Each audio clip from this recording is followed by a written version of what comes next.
Thank you so much, Gustavo.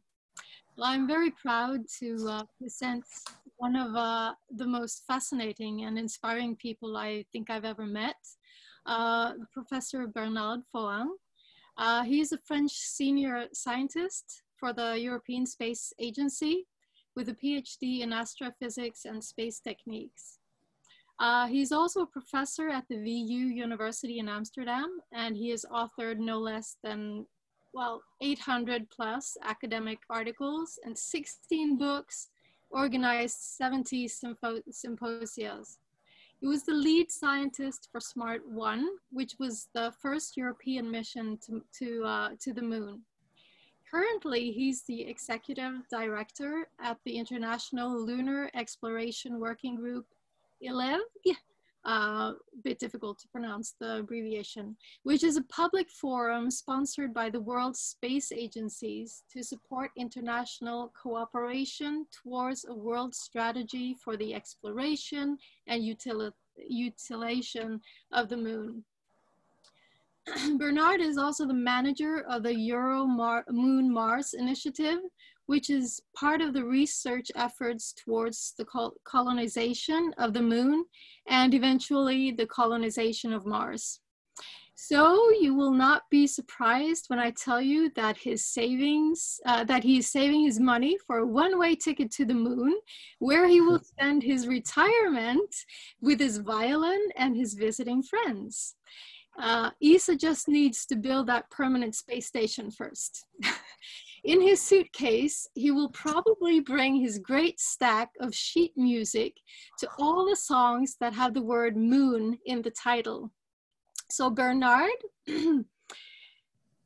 to misquote Frank Sinatra, fly us to the moon and let us play among the stars. Let us see what spring is like on the moon and on Mars. In other words, the virtual stage is yours. In other words, Bernard, the stage is yours. Take it away, Bernard. Bravo, Jana. Thank you, Jana. I want to give you my 1 hour slot so that you can continue singing. So it's a great pleasure to be here with Global Hands-on Universe. As you know, I started actually as a young astronomer, teenager astronomer from the age of 10, but also as a teacher. I started as a teacher of music, math, and physics, and only after I became an astrophysicist and then a planetary scientist, and then I worked at the European Space Agency.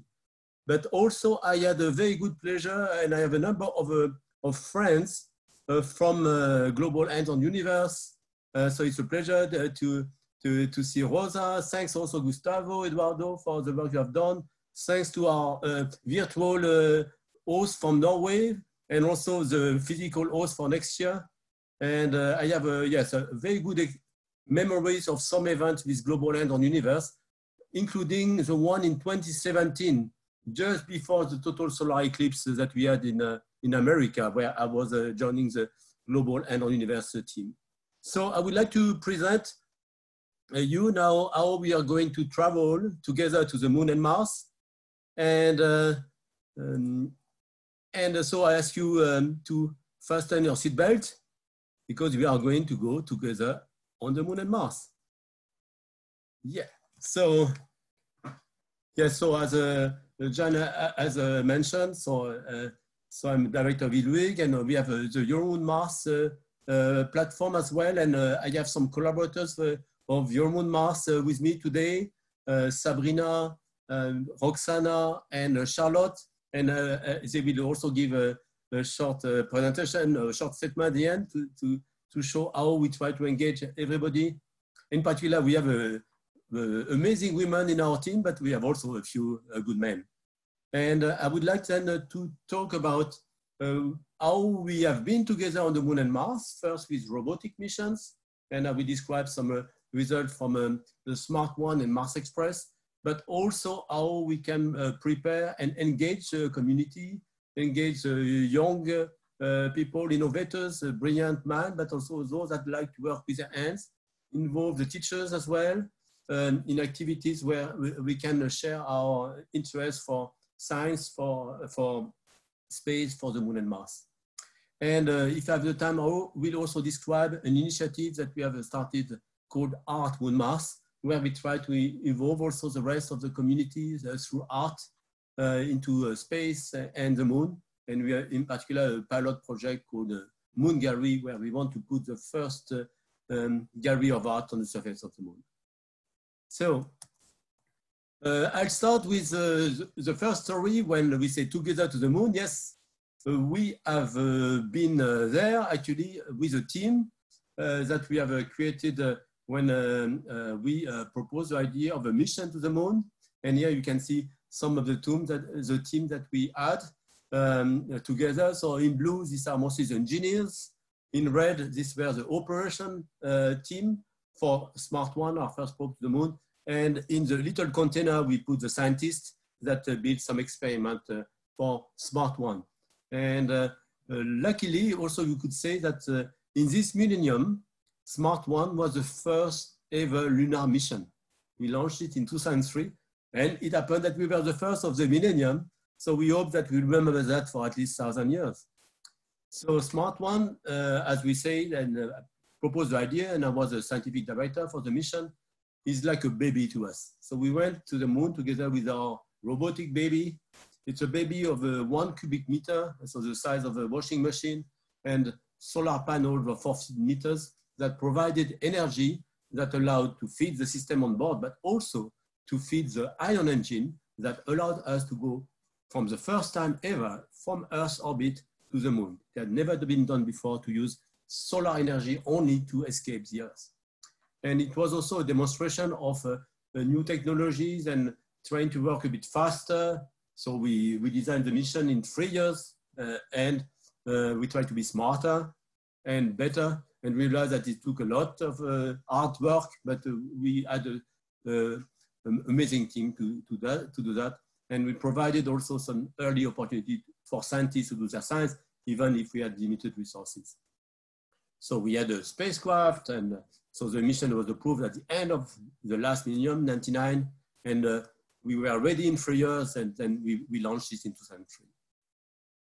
So we had on board an engine, this so-called ion engine that you see in science fiction movies that can in fact be very efficient. In fact, we use only 60 liters of fuel to go from Earth's GTO, so this geostationary transfer orbit, to the moon. So I think if you count the distance, 300,000 kilometers, that's a very good efficiency for any vehicle, much better than the car that I have here, I have to say, 60 liters of fuel. And actually, the engine itself is super efficient, but it has a thrust which is only 7 grams. So you push a spacecraft of 350 kilos with 7 grams. It will not work on Earth. But when you're in space and you keep pushing and pushing, after months and months, you can reach cosmic speed. And for this reason, we got a Guinness Book of Record as the most efficient mission in the moon. So to go to the moon, 60 liters of fuel. But to do that, it took us 18 months. So we had to go 18 months to go spiral out and then be captured by the moon. Since when we arrived at the end of 2004, we are on another Guinness Book of Record as the slowest mission to the moon ever. But we use this cruise to demonstrate some technologies and some instruments. And in particular, we had a special communication technology, so some deep space antenna, very efficient in high frequency band, so K band. We also used laser link communication, so we had a laser on Earth, on the telescope in Tenerife, a 1 meter telescope, and we were shooting at our spacecraft to try to detect the photons from the laser and then test the possibility to transmit communication there. We had also innovative technologies like very efficient solar cells, the most efficient solar cells you have in the solar system at the moment. and that allows to go in deep destination. We had a very special onboard computer where we took some automotive technologies and we adapted them to space. And we had also some intelligent batteries on board. And in terms of instrument, we had also, we said it's our baby, so it has to be very special. So it has much more than 5 senses because it could see with a micro camera the size of a human eye. It could detect X-rays. It could detect infrared rays. It had also radio detectors. Even it could detect plasma. So. And we also tested some navigation technologies like autonomous navigation in deep space. So we were proud of our babies. And so eventually, so we launched it in 2003. And after 3 months, you have to go through the radiation belt. So it's, you try to survive this radiation belt. But as soon as we were out, we tried to observe Earth. And okay, we observe a nice continent. You see a view of Europe, typical view of the Earth, of Europe. E marks where I'm working, that's ESTEC in the Netherlands. And as you can see from this very typical picture, it's always sunny in Holland, on the north of France, and it's very cloudy in the south of Mediterranean. Morocco is quite fine. And then we continued to take pictures of the Earth to demonstrate, to validate some of the technology we had on board. And here are some views that I want to share with you because I think I'm sure you are on one of those continents that are on these images that we took.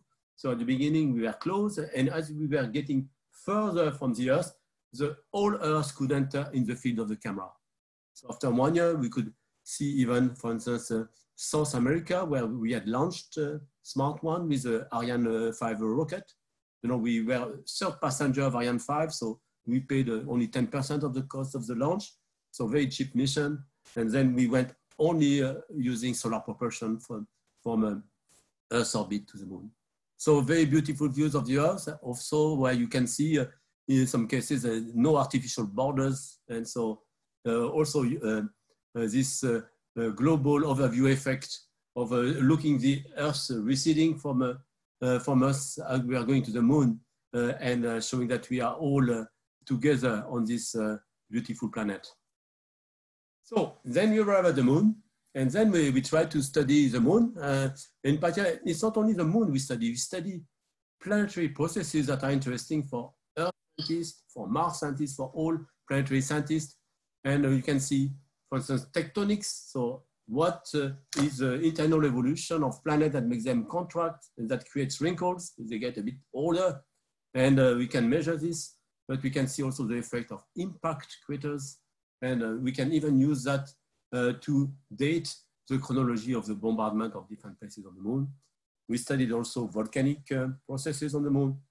So the moon is really a book of geology for Earth. It's also a book of history because it tells us what was the ancient bombardment of the whole solar system, even at the time when the Earth was evolving, when life emerged on Earth. So it's a beautiful history book. It's quite preserved because there is no atmosphere, so you can see all this impact there. We also observe the polar region of the moon. These are a very amazing region where you have the coldest temperature in the solar system. So it's like 50 Kelvin, and you can trap volatile there. And we can find also the special properties of the dust in the polar region. So we studied a lot of impacts on the moon after 4.5 billion years. And we also made our own impact because at the end we had no fuel left. So we had to impact the surface of the moon. And this was targeted. And at the time we could observe it from Earth, and we observed it from the Canada-France-Hawaii telescope. So when we were there, yes, of course, we tried to look at historical sites. For instance, we looked at Apollo 11 landing site, and we couldn't find anything, of course. And the journalists were quite always asking, did you find Apollo 11? No, couldn't find it. But of course, we had to confess that our resolution was only 50 meters, so no chance we could detect it. But more recent observation with a beautiful lunar reconnaissance orbiter can see some of the you know, the shadow and of the different landers. But we observe some of this historical site also as a way to calibrate what you observe from orbit compared to the ground truth. Here is a view of another very interesting site, Apollo 15. So it's a giant lava tube, a river of 120 kilometers that was filled with lava. And what is interesting also, there was a landing there of Apollo 15. You have a ground truth for that also. You have a ground truth. You could compare our data. You have also on the top some very nice image. Do you recognize what this is? This is an image drawing of the moon taken by Galileo himself, you know, after his first telescopic observation. And I have indicated there the site of Apollo 15. So clearly we are on the shoulder of giants to do our work from Galileo to also the most recent rocketeer giants. And when we were at the moon, we observed the moon. In particular, we made the maps of the poles of the moon. Here are some areas that could be investigated, craters, the South Pole itself, and the area of parent shadow where we have found ice. We even detected an area which is a bit more elevated than the others, where there is almost always light, a peak of eternal light. It was predicted actually by Camille Flammarion a long time ago, but it's a place where the sun is always above the horizon. Mostly. And it's a place where everybody wants to land now, in particular if you have only solar power. And so there is an interesting race to go there and to exploit this energy. Possibly we would want to have a common facility to harvest the solar power and use it to all the partners and also to sustain a human base. So eventually I mentioned we landed on the surface of the moon at a speed of 2 kilometers per second, and we could observe actually the flash from the landing and also some of the ejecta. And so what we say that we call that, this is the first European sculpture that we have made on the moon. And now we will try to collect some of the pieces of this sculpture. And I hope that we'll have a rover to investigate that. So actually, after 10 years, we made a competition to who would be the first to see the impact trace. And it took 10 years for us to find it using LRO data. So it's a trace of 15 meters because in fact, Smart 1 bounced on the surface of the moon. And this was the result of the first bounce. So what do we have on the path to the moon after Smart 1? We had created the International Lunar Exploration Working Group. So between agencies, but also other industry, academia, and explorers, entrepreneurs. So after precursor orbiter around the moon, we are working on building a robotic village and then having a sustainable human base for the benefits of all humanity. So de facto, the orbital village, this has been well developed. We had 2 missions from China, Chang'e 1 and 2 in orbit. We had, so that's in the lower left. On the upper right, you have the mission from Japan. So it's Kaguya, so it's a quite sophisticated 2-ton spacecraft. So it's like a Lexus of lunar exploration. Smart 1 was like a small car. And then you had the Indian lunar mission that was very international. They carried the 3 instruments from Europe, 2 from US, and they were able to detect the presence of ice in the poles of the moon. And I want to go back to about 20 years ago. So after we had created the International Lunar Exploration Working Group, 25 years ago, we organized the International Conference on Exploration and Utilization of the Moon in ESTEC, where I'm working. And we had a special group called Young Lunar Explorers that were created there. And then actually Gernot Grömer that we have seen before was in this group. We have a number of some colleagues that have had very nice careers, and they met and they made some recommendation of what should we doing to engage the public and engage the youth. So founding a Lunar Explorer Societies, having a forum between the young lunar explorers, having lunar project for students, increase opportunities for young professionals, and also having a step-by-step approach to exploring the moon and settling on the moon. We don't say colonize, we say we are settling on the moon, and also launching missions that will address popular interests. And we have tried to work together with these young lunar explorers. We created the Lunar Explorers Society, and we worked with them on some program. And one of these programs is called EuroMoonMars, that we have really started 12 years ago as a platform for researchers, but in particular for young professionals to do research, technology, simulation, and prepare the next steps towards the moon base.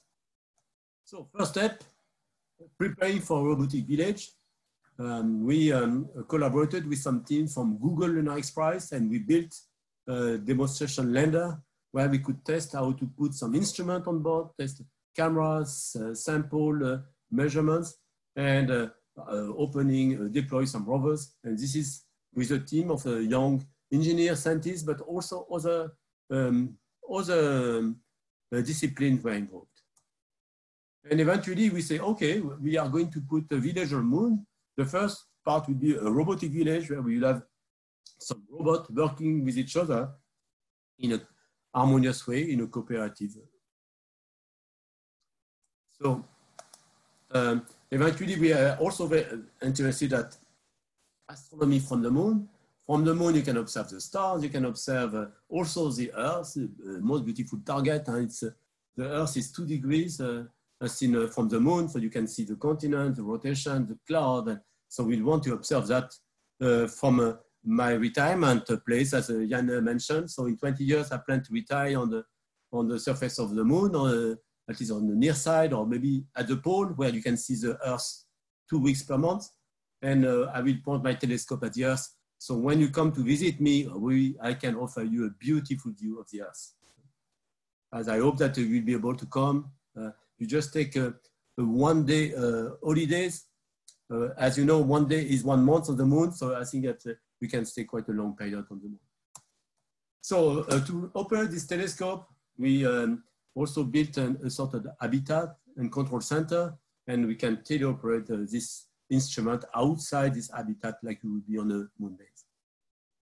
De facto, the robotic village has started because in 2013, the Chinese have in place a lander and a rover. This is a rover from YouTube, and I think this is the image of the lander.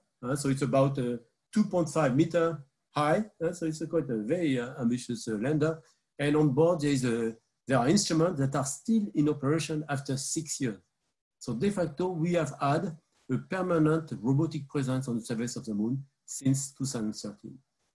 And in 2019, our Chinese friends have landed the brother of this one on the far side of the moon, really a world premiere for humanity. And it's still also in operation. We had also last year some very interesting milestone where the first commercial mission was launched to the moon and landed. So they had a mishap in the last 1 minute. So it landed at a much higher speed, not softly. And so it crashed a bit, but it was really amazing that they arrived and it's there. And there was just a software glitch that was the reason of their problem. I think that they could really take this expertise and develop a commercial landing system for the future. So in Europe, there are also a company, Planetary Transportation System, also that has worked on having a commercial service to land on the surface of the moon. And they had some sponsors, Audi for the rover, Vodafone for communication, Red Bull for promotion. And also on the US, there have been quite a significant development of a commercial lunar lander initiative. And now they are also receiving significant funding from NASA. So if you look at the next years, really, we are really on the well advanced towards the lunar village. The robotic village, every year we'll have a number of missions, governmental or commercial, that will go to the surface of the moon. And also, as far as human is concerned, in 2021, we'll have a capsule bigger than the Apollo capsule, which will carry 4 astronauts. So it will send first in 2021 empty, so to test that everything works well in automatic mode. And in 2023, we'll have 4 astronauts on board, and possibly so some American, but also some international, possibly a European one. And on 2024, we will have Artemis 3, which will land the first woman on the moon, and the next American. And each time that we give this balance, as there have been so far 24 men around the moon and 12 on the surface and no women. So I think that in our time, I think it's important that to give women the place that they deserve in our society. And also astronauts should show the example of this when they go in orbit or to the moon. And the vision is also that from 2024, we'll develop a series of systems that will allow a sustainable base towards 2028. So how do we prepare for that? We do some robotic development. This is, for instance, some intelligent rovers that are developed by the DLR, the German Aerospace Agency, that we tested in Etna, a very good analog of the moon, to deploy some instrument. And we had a campaign in 2017, and we are planning another campaign with our DLR colleagues in 2021, where we'll also together with ESA and some teleoperation of rovers. What, from Mars point of view, where are we? So Europe is at Mars. We have Mars Express. We have the EuroMoonMars trace gas orbiter around Mars, and we are preparing a mission to the surface of Mars to be launched in 2022. So I wanted to share with you some results from our Mars missions.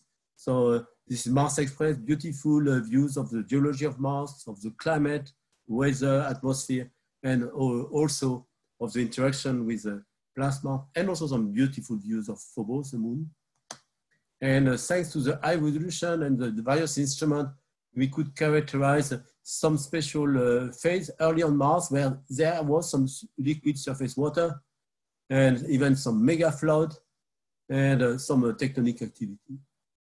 And we were able also to map the distribution of some minerals on the surface buried under the dust and try to reconstruct the ancient water and mineral history of Mars. So here you can see that with overlaying high resolution data with mineral data. We were even able to detect liquid water in the subsurface under some of the polar caps, making use of a radar which penetrates to several kilometers below the surface, and we could get some index, some signature. We could also monitor the changing Mars in real time. Sometimes Mars is subject to dust storms. Here you see the front of a dust storm evolving. So we don't want to have a Mars base there. And you can see even global effect from this dust storm. So in 2016, we launched a second mission, EuroMoonMars 2016, which had 2 components, an orbiter, trace gas orbiter, and also a lander. So here you can see assembled under the fairing of the rocket. And this was a landing sequence of the lander, which works perfectly until just the last minute, where there was a little anomaly of control that makes it drop down a bit too fast. But all the critical phases of entry, descent, parachute opening, this worked quite well. And so we are going to learn from this experience for the landing that we planned with the 2022 rover mission. On board, we had beautiful instruments of the trace gas orbiter, some spectrometer to monitor the atmosphere, and some high resolution imaging, and also some detector of subsurface. I want to share some beautiful images and some examples of some of these ice layers that we see at the poles. We can see multiple layers that are linked to climate variation on Mars. And when you zoom this, you see the beautiful feature. Also, we are able to detect subsurface water ice on Mars. And you can see that a significant part of Mars, so from tropic equator, has some subsurface ice. So that's a big discovery. And when we are going to set up together on the surface of Mars, we can make use of these resources. So what's next for us? We are going to launch EuroMoonMars 2022 rover. And this is mostly targeted to search for extinct and extinct life. In particular, we want to go at depths, 2-meter depth, because we think that only in these depths life could survive the radiation environment of the surface of Mars. So that's the rover. And we have a number of instruments, cameras, spectrometer, and also analysis of a sample that are put down. So here also to show you that how you can move on Mars. This is some test of the rover. So see, in a soil similar to what you would have on Mars in a slope, doesn't work very well. You see, it gets stuck here. So we develop another technique. We developed another technique where if you cannot rove on Mars, what do? You try to walk. That's me. Yeah, you try to walk. And so actually here we have developed a technique where the system is able to walk.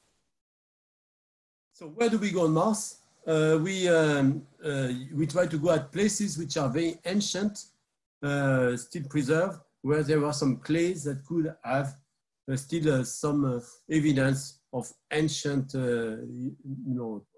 possible life. And so we are targeting this Noachian terrain, and we have found the place. So the place is called Oxia Planum. So it's so we have mapped it accurately, and we are going to explore land there, and then we will select with a rover some places where we could drill and get some sample, which are the most interesting to search for ancient life or even present life. So actually we make use of some of the most recent data over the landing site of EuroMars. Now I would like to end this part together with my colleagues from the EuroMoonMars.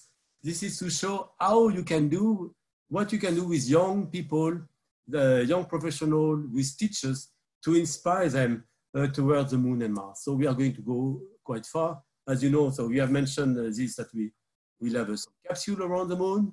We have this vision of a Moon village, so where we'll have sustainable presence. And there are a number of challenges that we have to deal with, to learn, to operate, to survive, to move, to work with human and robots, use resources, and to involve a much bigger set of users. And that's a part of the EuroMoonMars program to do that.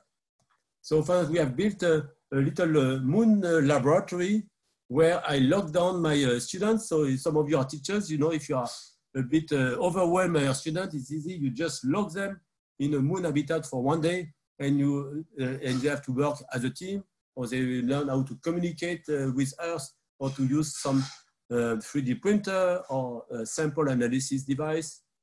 We organize also campaign. This is our campaign we organize in the Utah Mars Desert Research Station, where also we put a team of 6 analog astronauts for 2 weeks, and they can do laboratory research, field research. They demonstrate instruments. We test also the habitat technologies and the human aspect of working together in an international team. Also, it's an opportunity for them to train, learn, and communicate to their peers what they do. They use some instrument to analyze samples in X-ray, infrared, spectroscopy, and so on. So it's a great laboratory to learn techniques. And also, they learn to do extravehicular activity. And so, for instance, here they are using a radar, they are using a drill or rover, and they analyze some of these samples. Okay, so here is a campaign that we have conducted. Actually, it was with the Austrian Space Forum, so with Gernot, our good friend, and we found a volcano very close to Holland, which had just exploded yesterday on geological timescale. It was just 10,000 years ago, and we went to visit it with our lander and also with the Austrian Space Forum, the Austrian Space Forum suits. So we had a team there, and you see how the rover works. So we have the lander. Excuse me 1 second. Excuse me, I can give it. Excuse me, I had an astronaut doing some tests in the other room. Yeah, and so we had some tests how an astronaut would work together with a lander and a rover. We also explored what to do with the lava tubes, and also with the Austrian Space Forum, for instance, we did some extravehicular activity under the surface. So this is how the lava tube would look like. And so some of them on the moon are even 10 times bigger than what we have on Earth. So you could build city on the, under the surface of the moon, and that's the same for Mars. We explored some also in La Réunion, which is, and we did also some experiment exploring ice caves. Also in some of these lava tubes, you could have some deposit of ice that are maintained over 1 billion of years. And actually it's a good source of water, but also eventually it could have preserved some ancient life. So we did here, for instance, some experiment to measure the organic composition and the biological composition of this ice to see if we would be able to detect ice, for instance, in a Martian cave or in a moon cave. So we deployed some interesting device, and you see this is a big cave on Earth, but those on the Moon and Mars could be 10 times bigger than that.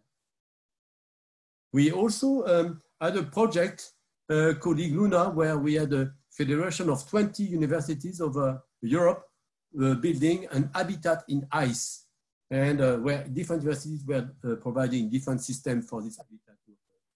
So you had a robot, you had a growth for some food. We deployed our lander there, and so it was a great also opportunity called ESA Lab, where you can have a young professional learning to work together in a team like for a space project. So at ESTEC also we did some tests how to transform a place in a medical laboratory like you would have on the moon. And this was a good preparation for some of the pandemics protocols that we have to do. We have also some campaigns that we performed in Iceland.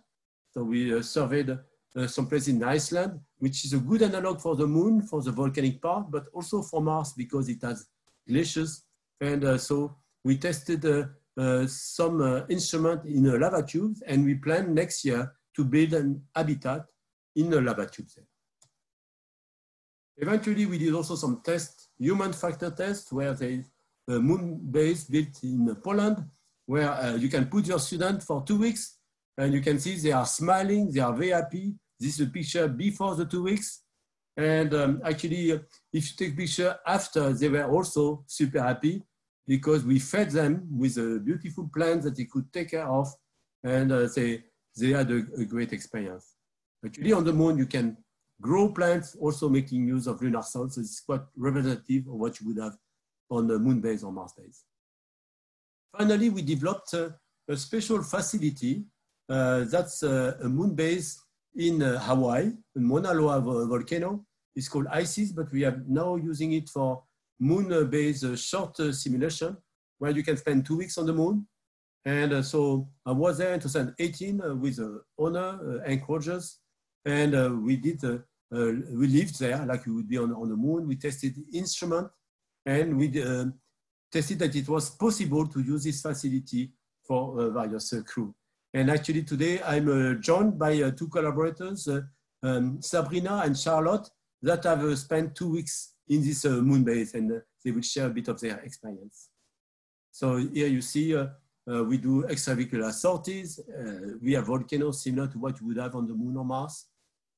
So we started in 2019 a series of campaigns. We call them EMMIHS, EuroMoonMars International Moonbase ICES campaign. And they are open to everybody. So if you are interested, and we'd love to have a few teachers or global and on universe community taking part of them. We have a structure with a commander, with some engineers, but we like also to have some educators, also some humanistic profession taking part of these studies. That's the view of the Moonbase, and taken by a lunar drone. You know, we can have a jet drone, and so it's self-powered with solar panels and completely sustainable and independent. So you can see the astronaut, and that's the view, and that's how they prepare for the extravehicular sortie.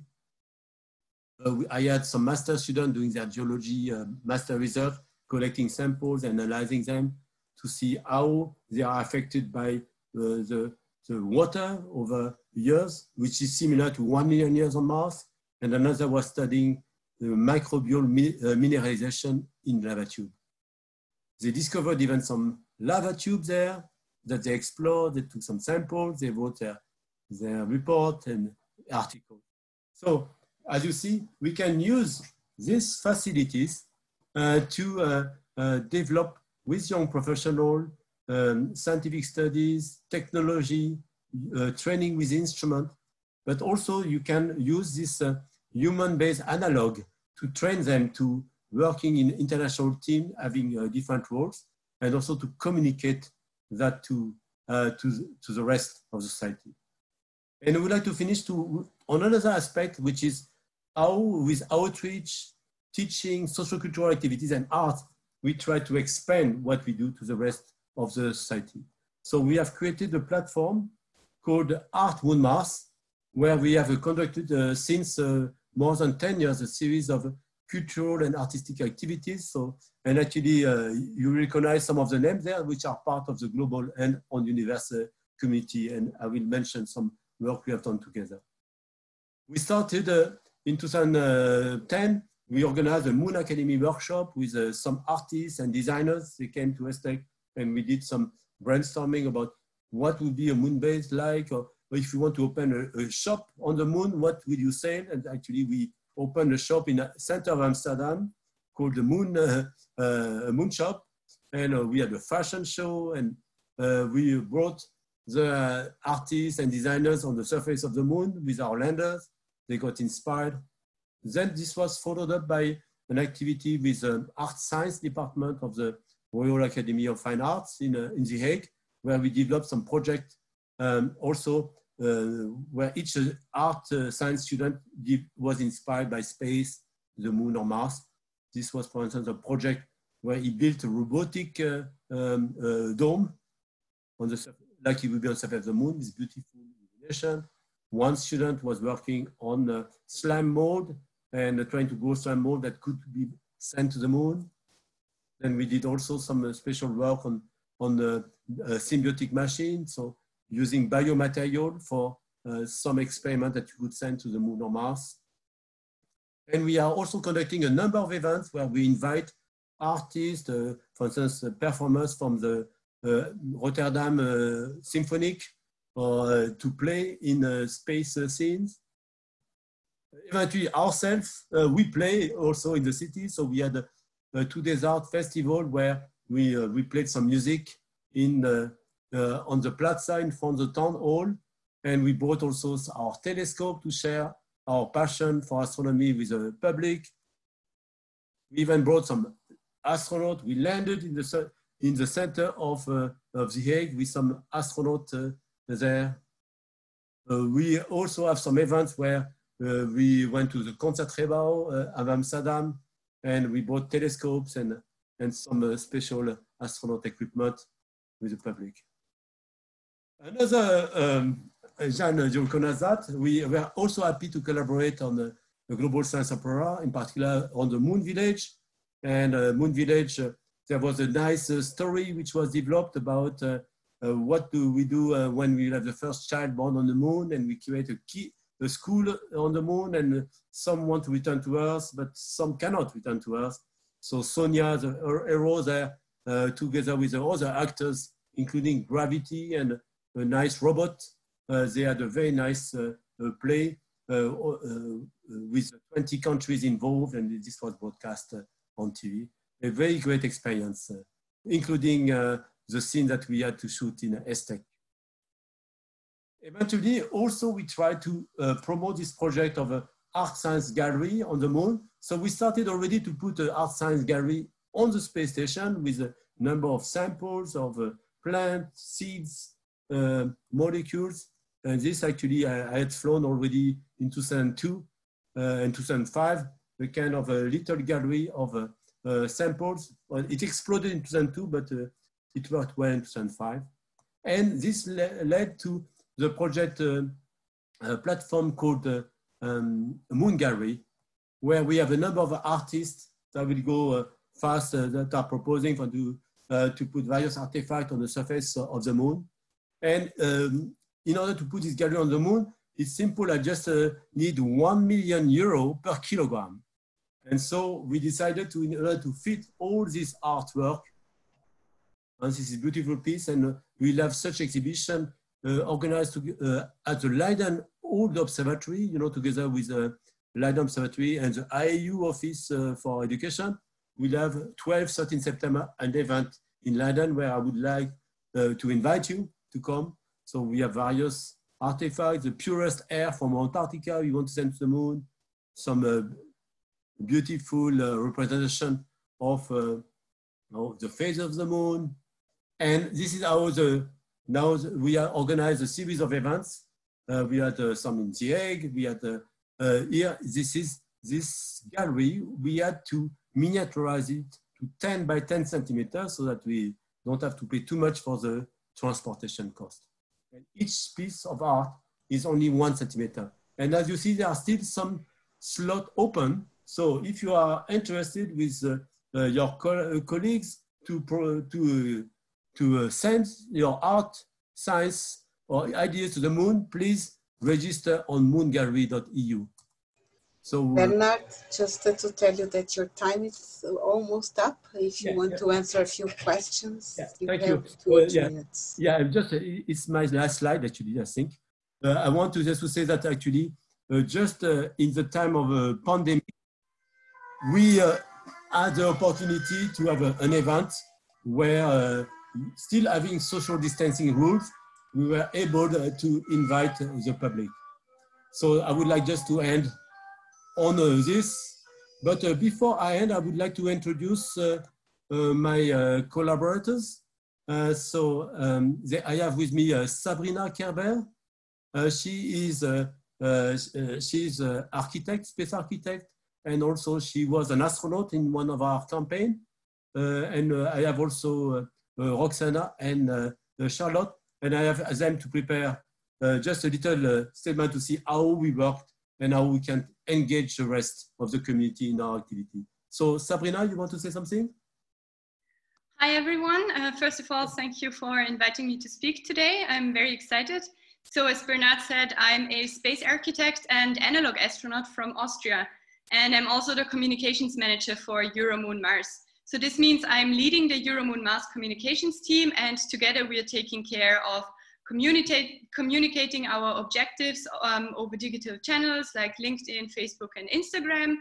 But we're also setting up collaborations, organizing events like web shows and workshops, and of course field campaigns. As an analog astronaut, I was part of the EuroMoonMars lunar simulation at HiSEas that we saw pictures of a few minutes ago.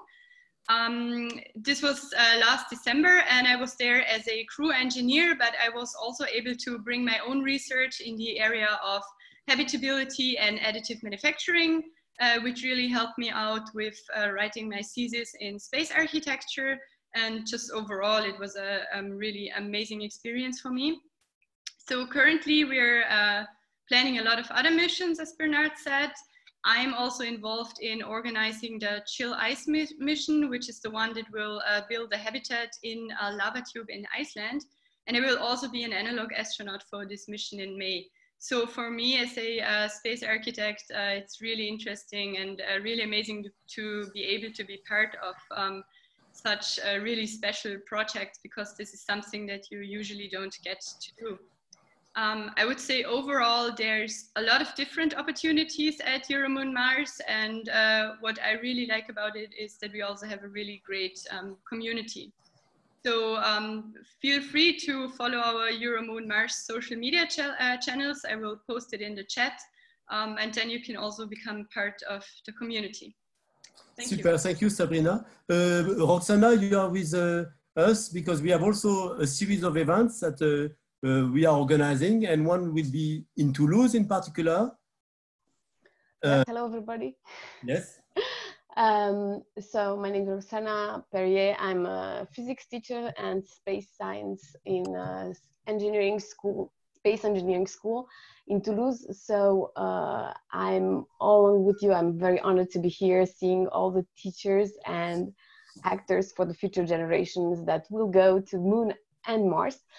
As part of the EuroMoonMars group, I'm keen to involve all my students on all these exciting projects, but also to be part of the future analog mission that will take place in Poland this October. So yeah, I'm joining Sabrina and Bernard to tell you, if you want to join us, just come. It's a beautiful adventure for all of you. Thank you. Super. Maybe Charlotte is with us too? Yes, that's correct. Excellent, Charlotte. Hi, Bernard. Thank you for your amazing talk and giving all the information about the missions and Smart One. So my name is Charlotte. I'm an analog astronaut for EuroMoonMars as well. But in my daily life, I'm a test engineer for Airbus Defense and Space. So we're building and designing solar panels for some satellites for ESA and NASA. And otherwise, I'm also a physicist. I have a degree in physics, and I like to dive as well. So furthermore, I'm the head of logistics for the Chill Ice mission. So if you're interested in hearing more about what we're doing in Iceland, building a habitat in a lava tube, which is quite challenging, even 2 or 3 analog astronauts are going to build it while they're in mission. So they will only have 8 hours of air, building the habitat inside a lava tube, and Sabrina will be one of the analog astronauts. Well, we are coordinating that everything goes safely and the lava tube doesn't get destroyed or anything. So if you'd like to hear more about that, please feel free to contact Sabrina or me, and or Bernard, of course. And we're happy to see you later. Thank you. Yeah, thank you. So yeah, Rosa, if you have some questions that you want us to address. Thank you, everyone. It's amazing work, and very nice that you brought your scientists with you. Very inspiring and good examples for the teachers and audiences here. I am sure they will be willing to contact you later on to take part of this adventure, which I know it's an amazing adventure. We don't have time for all the questions, so I will ask you and your team to please then, after we finish, to go to the Q&A and answer in writing, type the answer to those that we don't answer now. So I think the most voted question is from Virginia Alves, who is asking, what about the garbage produced by the missions? So by the space mission, we try to be we try to economize as much as possible, because any mass is very valuable. If you have plastic on the moon, please give it to me, because I can transform it and I can use it for life support. And in our analog campaign, we are also trying to develop very sustainable technologies, very green technologies that could help us as well to develop a green solution for us. But yeah, and my colleagues, you have, yes, they are very concerned. So Sabrina is a space architect. Also, they are looking at a very sustainable concept for Earth and Moon and Mars. Okay. The other question, also very much voted, is how to become an analog astronaut? One possibility, you join us, but also we want to form communities all around. So you can first contact us. So you contact Sabrina or me. We are organizing also all these events that I have posted there. And we will try to organize more and more open events. And we organize also with Sabrina some virtual events that are open webcasts, webinar, where you can also be involved. And if you want also to host a EuroMoonMars event in your city or in your place, in your planet, we can help you to organize it. And then we will come to you. So we still have 2 more questions from Bonnie. Unfortunately, we don't have time to answer live, but I ask you please to type your answers there. And so the others can also then go there and see your answers to both very relevant questions from Bonnie. And I would now want to give the floor to Fraser, my colleague Fraser Lewis, who we will introduce the next speaker. Fraser, you're with us. And Bernard, thank you very much for this amazing presentation. And we're very glad that you are here